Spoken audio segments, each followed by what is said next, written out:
Hey guys, welcome to Cageside Blitz. This is our first podcast off with Joshua Van versus Felipe. Well, these guys are definitely up and coming fighters. Joshua Van I think he's 22 years old. Felipe, he's 36 years old. So I'm going with Joshua because I think he's going to be too young for the older fighter. And he needs this win to climb up the rankings. Yeah, for sure. I'm gonna go with Joshua Van as well. His third fight, and all three of them are on a short notice. So he fought in November, and that was by decision. But I think he's got a chin. It was a good fight. And yeah, he's trying to beat John Jones's record, the youngest UFC champ at 23, and he wants to make it happen. So hopefully we can watch that happen. Because that fight, we got Nicholas Mota versus Tom Nolan. I got Nolan on that one. He is, I think he's making his UFC debut in this one.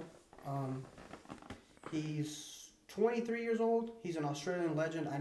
Saw a video with Volkanovski. He's definitely backing him. They're both Australian. So yeah. I got Nolan by knockout.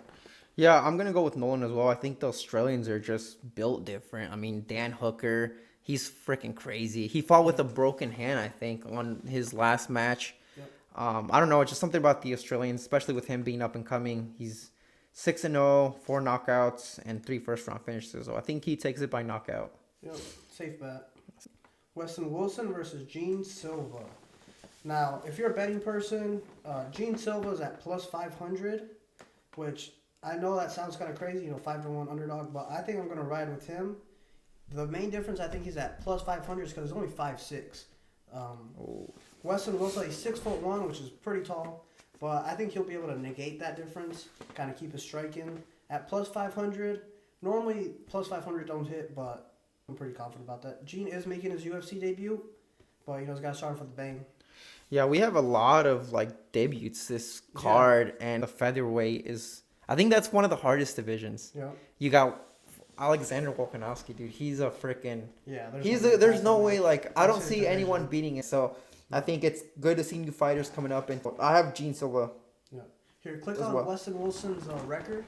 Weston Wilson's a big favorite, but he's 6-8 his last fight. So for a minus 700, according to the UFC, I'm not buying that. I'm going with Gene Silva plus 500. What do you have on this one?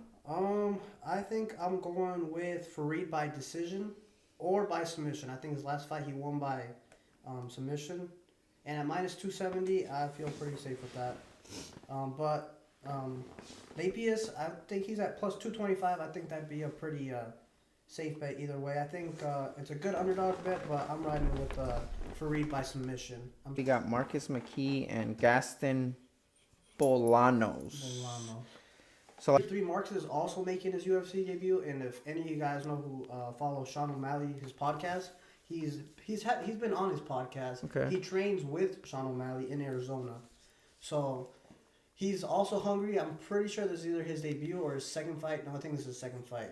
So, what you see is what you get at Marcus. He's 33. He's a prospect, but he's more of a finished product. I think he's the best version of himself. Obviously, you can improve every day, little by little, but yeah, for sure.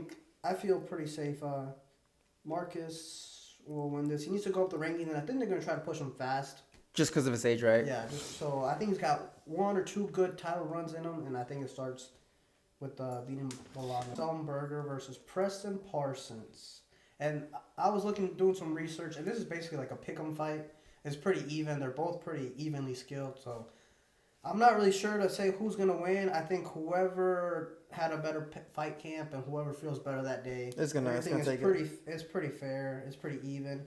Preston's 1-3 in his last 4 fights. He's only won 1 and lost 2, so that's 3. And Ellenberger has lost his last 2 fights, so by KO and by decision. Slemberger is a slight favorite, and Preston Parsons is a plus 120. It's a pretty much pick 'em fight. I don't really feel confident picking, but to me it's up in the air. Whoever shows up that day, that's gonna. Yeah. I don't know. I'm gonna have to go with Matthew, man. He just looks. Like I don't know. For me, sometimes I go off their looks. Yeah. Like Put a picture sometimes, of him. He's definitely looks like a like dude, he character. looks like he's a freaking Viking. Is just gonna come in Yeah. and he's gonna eat you, dude. He's a freaking cannibal. Yeah. Yeah, I don't know. He looks like like look at dude. If he was to come up to me in a bar, like I'd be like, yo, I'm sorry. Like Yeah. I don't know. No, Yeah, for sure. but Yeah, it's a pick 'em fight. I think. Yeah, I mean he's a favorite for a reason, so yeah, he might have that slight edge. yeah. So on to the next one. We have Orlovsky versus Waldo Cortez Acosta. this one. Acosta winning. He's 32. Orlovsky's 44. 32 is not necessarily young, but you're not old. I think 44. I think his best days are probably behind him. Yeah, for sure. If I had to pick, I'd go Acosta by KO. Okay, yeah, for sure. Both have funny names. Yeah. Their nicknames Salsa Boy, and then the other guy is the Pitbull. Okay. The Pitbull versus the Salsa Boy. So I think this one, the Salsa Boy, is gonna take it to the main card. So the first matchup, we got Phil versus Bruno. Bruno by knockout. I think 3 of his last 4 fights, Phil has gotten knocked out, and I think his chin's not there. After I think you take a couple knockouts in a row, I think it's easier for your brain to shut off like that. So he's gotten knocked out 3 of the 4 times. I think Bruno's got that power to him. It's a middleweight fight, so if I had to pick, Bruno's got a lot of power, and he's a big boy. Well, Phil's last fight was May, and then Bruno's last fight was in July. So they both got a good, 6 months, 7 months to rest and train.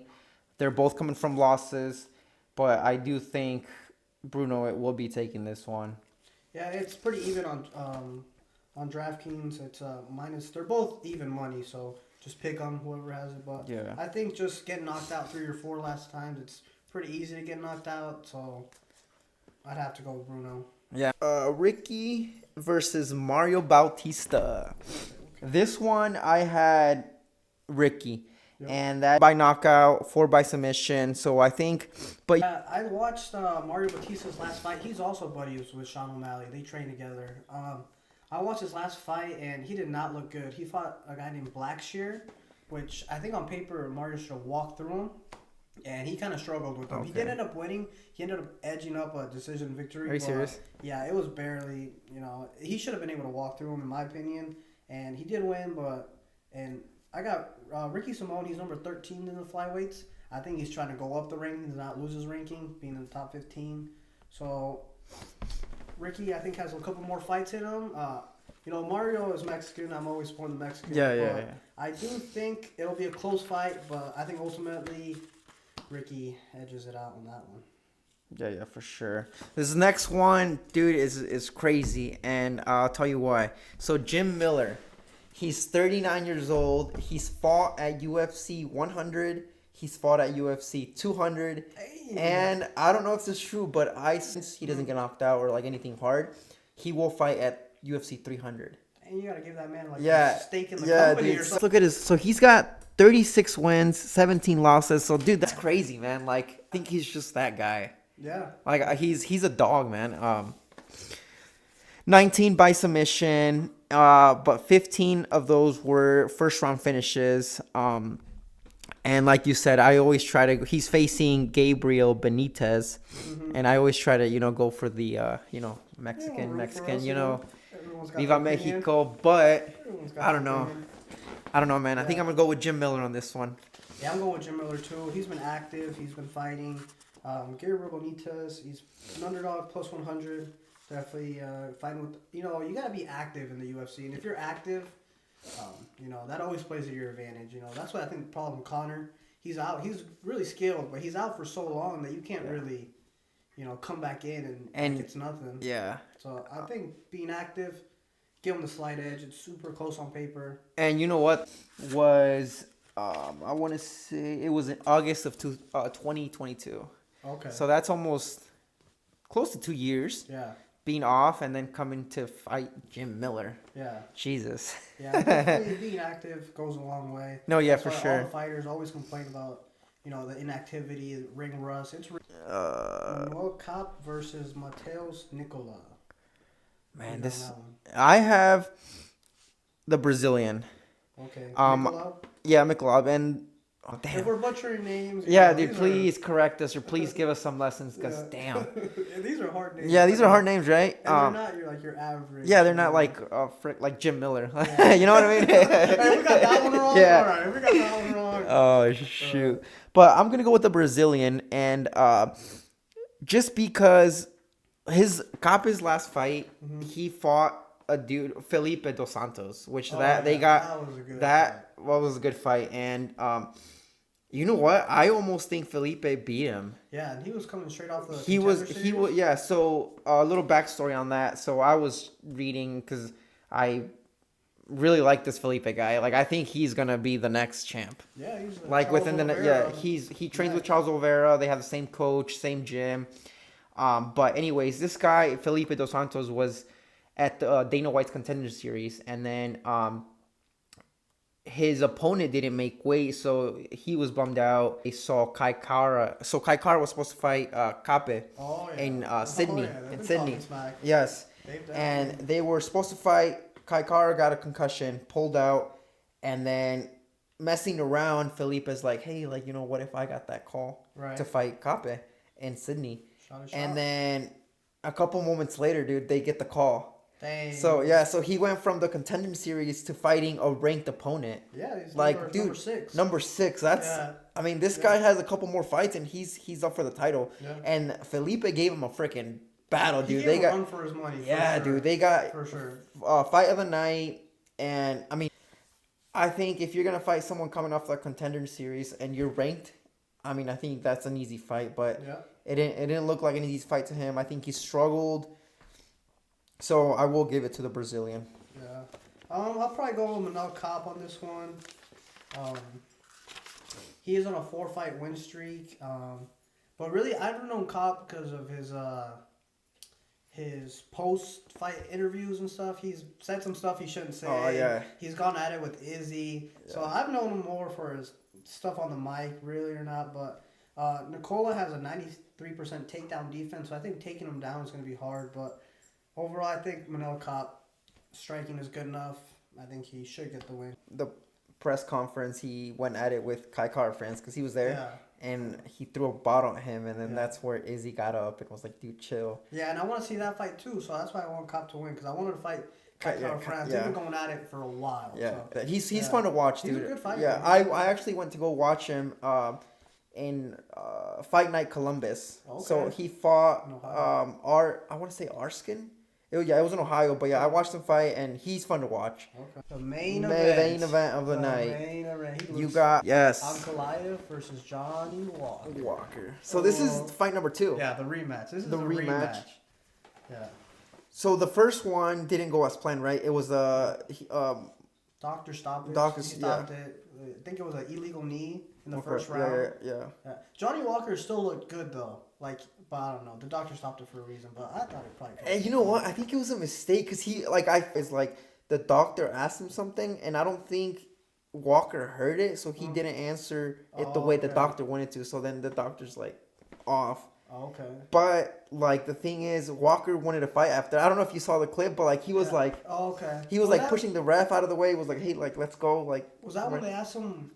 I might be wrong, but they asked him where we're at, and he said the desert. Or no? You know what? I think so. Else? Yeah, no, it was him. It was him. Because they were fighting in I don't know where they were fighting, but he said where are we fighting at? He said the desert, I think. Yes. Yeah, that was. Yeah. Come on, this is gonna be. I think it's gonna be.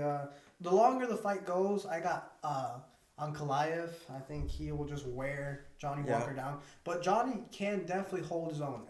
I watched that first fight, and Johnny was doing a lot of kicks to the leg, good leg kicks. So he was definitely doing some good work and doing better than what I anticipated. So I think Johnny Walker has the skills to beat Ankalaev. He just has to fight the perfect fight. Keep it on the feet, and don't let him wear you down. I think the longer it goes, Ankalaev is gonna be on him like a wet blanket. And he has already gone the championship rounds. Ankalaev, he fought Jan. And that's when they got the draw. So they went all 5 rounds, and it was draw. And it was for the lightweight title. Okay. So, but I think Johnny Walker can bang, dude. They go the long distance. I think he's gonna run him down. You know, those Russians, dude. They'll I'm gonna go for Walker. Yeah, Johnny Walker's Just definitely 'cause- a good character. Yes, dude, he's so funny. Yeah, have you seen those videos where like he breaks the third, like the camera's on him and he's like this and he just like turns and looks at him like this. No, it was a pretty good start to the UFC. For UFC 299. Dude, that's gonna be My boy crazy. Sean O'Malley.